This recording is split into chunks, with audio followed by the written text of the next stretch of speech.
Take 33.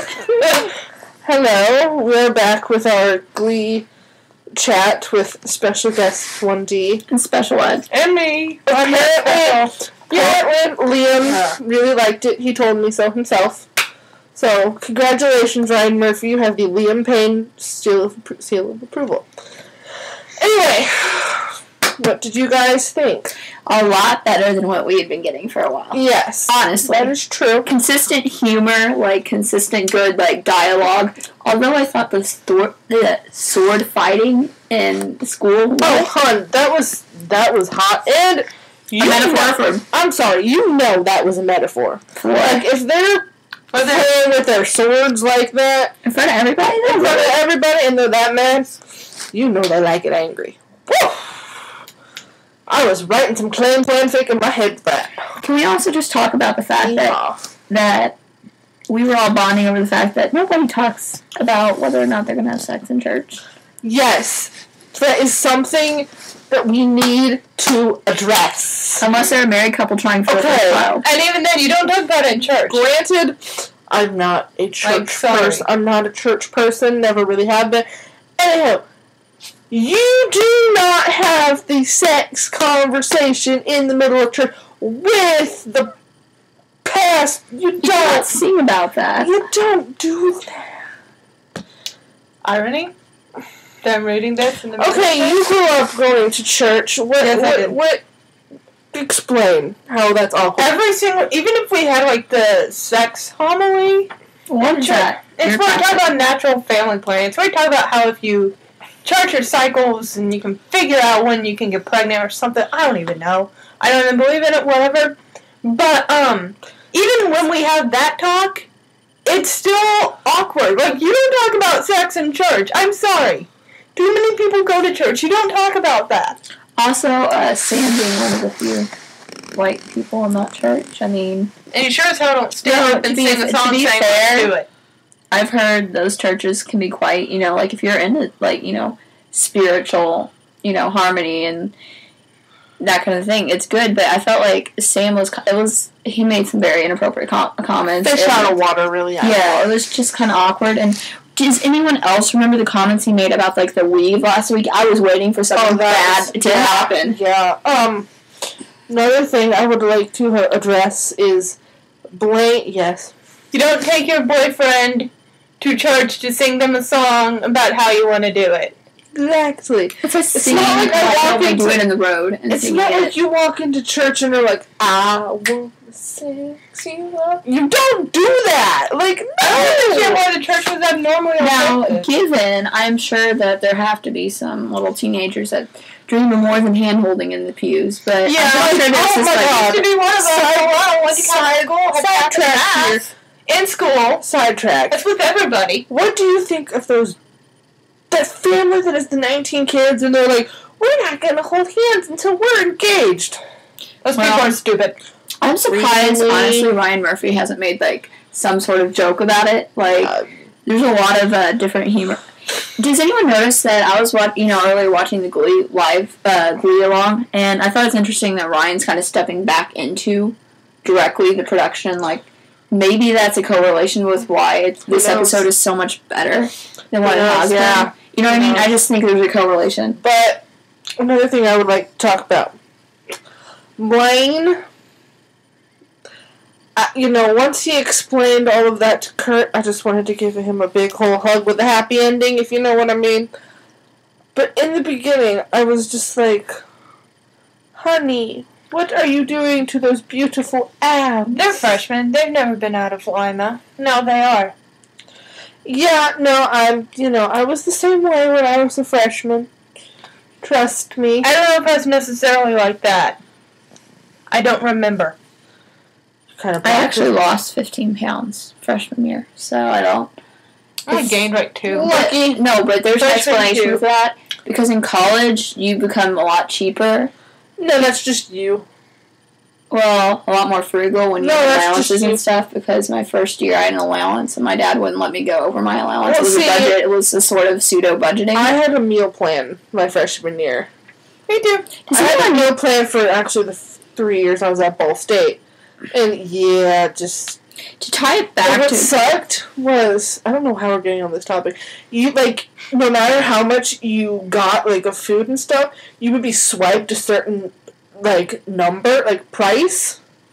So basically, it's like, if you just got an apple, you would still be charged, like, $8. That's insane. So you had to, like, so that was the thing, is you had to get it as close to that amount of money as you could.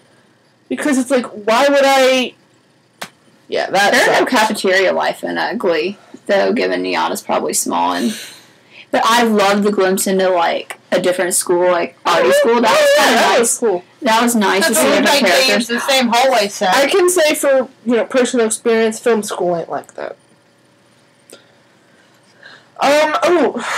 Yeah, with the actual Artie, chlamydia. I called it. I knew it was going to be chlamydia. How did you know that, Carolyn? It's a guess. It's the most common. I don't even know. HPV was more common. There's either that or gonorrhea. See, I didn't think they'd have gonorrhea. I love how he's walking around in the giant. I thought it would either be chlamydia or herpes. Those were my two guesses. With this episode, Glee just transformed into something I never want to watch with my family after-school special.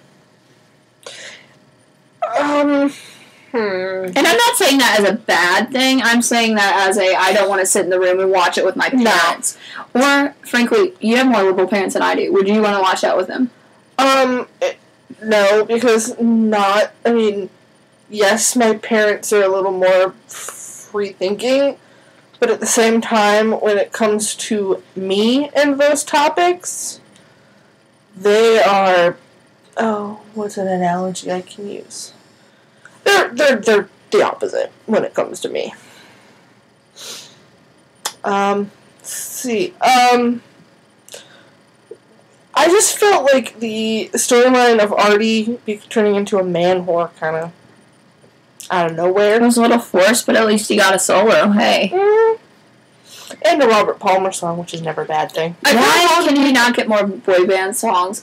I would like to throw back. Why don't they do an NLT song on there? Just a little Kevin. He would never approve of that. He's trying to bury NLT down. Ooh. I could see him doing a little last first kiss or something. I wanna be last, yeah.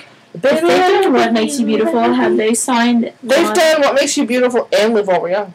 No, but have they signed the rights to all the... I'm not sure if they've done all of their songs, but I know that they've done those two. I want to know how they go through that process. So, I know, some artists, like Billy Joel, offer them their catalog right, but then, And Coldplay has to.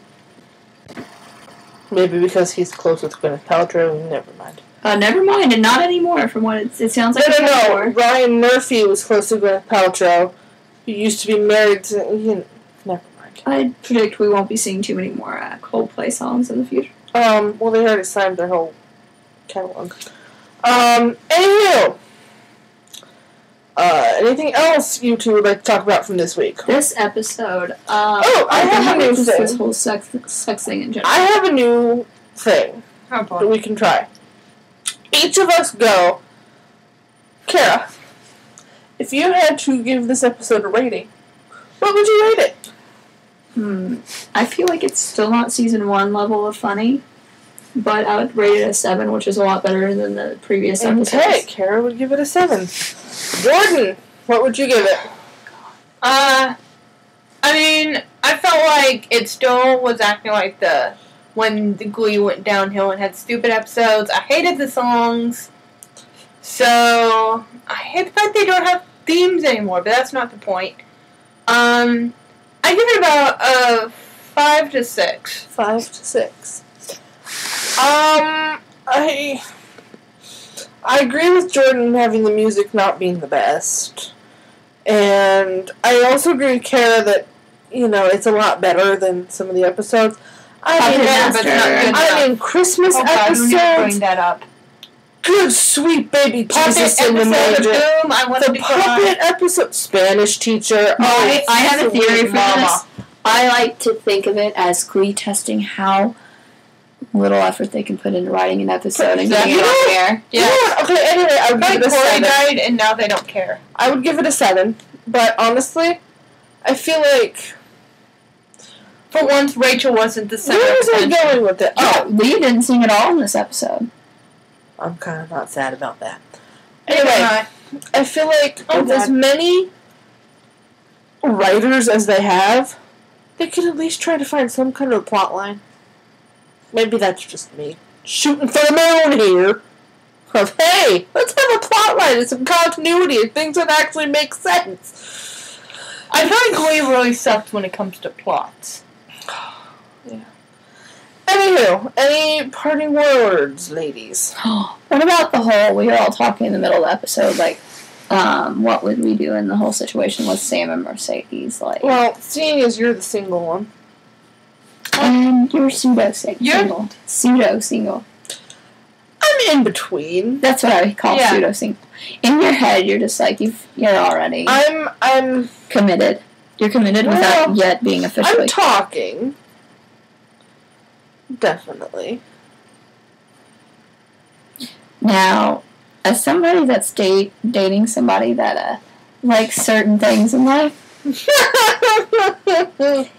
here's the thing, I have to point out one flaw with the whole everybody talking about how good a guy Sam is. Here, let's just put it this way. Every guy is gonna at least initially pretend to, want the same thing. Let's take it slow. Did you notice the or fast comment? And no offense, but the whole candles with lighting is a typical scenario for trying to seduce a woman. It's honestly to me a trap. I like Sam, but I feel like trying too hard. He was trying too hard, which is not attractive. You hear that, boys? You hear that? Try too hard. Well, he was. As much as I'm sorry I couldn't buy all his romantic stuff because I feel like guys do for example. Usually when my guy brings me flowers, there's a subliminal message. You know what I mean? He's either apologizing for something or, maybe something's on his mind. You know what I mean? Yeah. Or maybe he forgot to call for a few days. That sort of thing. So I think you have to point out the fact that I don't think Sam was supposed to be the hero, in this episode. But at the same time, there's the opposite end of the spectrum. First off, he scored Overstreet young. Second off, Mercedes, I feel like that's a conversation you're supposed to have when you get into the relationship, not just a few weeks down the line. You know what I mean? I feel like they should. Physical attraction is definitely a key component in a relationship, and if they want their relationship to work, they can't just have these awkward conversations about it. You know what I mean? And just they have to be straight up from the get go. And his 2 weeks comments were just if I were her, I would have been pissed. You know what I mean? Yeah. That's going a little over. First of all, honey, if you won't sleep with Court Overstreet, I will. I volunteer as tribute. Second of all, where was I going with this? I don't know. I have no idea. You just wanted to say you really like Court Overstreet. I really do. I want some more Blam songs. Oh, yeah. I was trying. Hold on. I had something very profound to say. About... Oh. I remember now. The entire time with the candles and all that, I kept saying, "Dear God, Sam, don't propose." At the same time, before even Cord said the line about the fire extinguisher, I was like, "Oh my God, fire hazard!" What the?